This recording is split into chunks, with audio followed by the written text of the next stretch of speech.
Hi friends, எல்லாருக்கும் வணக்கம். இன்னைக்கு வீடியோவில் பேண்ட் லோயர் ரெடிமேடாக நம்ம வாங்குவோம். அது ஓவர் லூஸாக இருக்கும். எப்படி டைட் பண்ணுறதுன்னு பார்க்கலாம். சொல்லித்தரேன், நான் ரெடி. கற்றுக்க நீங்கள் ரெடியாக வாங்க, வீடியோக்குள்ளே போகலாம். பேண்ட்டு டைட்டு பிடிக்கும் போது சைடு பக்கமும் பிடிக்க சொல்லுவாங்க, இன்சியம் சைடும் பிடிக்க சொல்லுவாங்க, பேக்கில் டாட் போட சொல்லுவாங்க. அவங்க விருப்பம் போல் எந்த சைடு வேணுமோ பிடிக்கணும். இந்த பேண்ட்டுக்கு இன்சைடில் தான் நான் பிடிக்க போகிறேன். பாட்டம் மொத்த அளவு 6.5 இருக்குது. அவங்க விருப்பப்படி கேட்பாங்க. ஒரு சில பேர் 4.5 கேட்பாங்க, 5 கேட்பாங்க, 5.5, 6. அவங்க விருப்பம் போல் மார்க் பண்ணுங்கள். இந்த பேண்ட்டுக்கு நான் 5க்கு ஒரு மார்க் பண்ணுறேன். அடுத்தது முட்டிக்கு 1.5 இன்ச்சு லூஸ் இருக்குது, அதுக்கு ஒரு மார்க்கு. தொடையில் 1 இன்ச்சு லூஸ் இருக்குது, அதுக்கு ஒரு மார்க்கு. இந்த 3 மார்க்குக்கும் ஒரு கோடு போட்டுக்குங்க.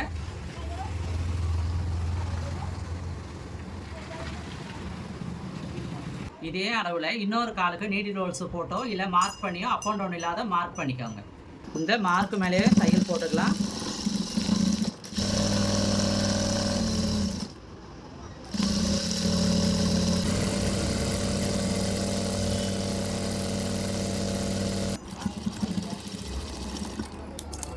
இதை மாதிரி நீங்களும் ட்ரை பண்ணி பாருங்கள். அடுத்த வீடியோ சந்திப்போம். பாய்.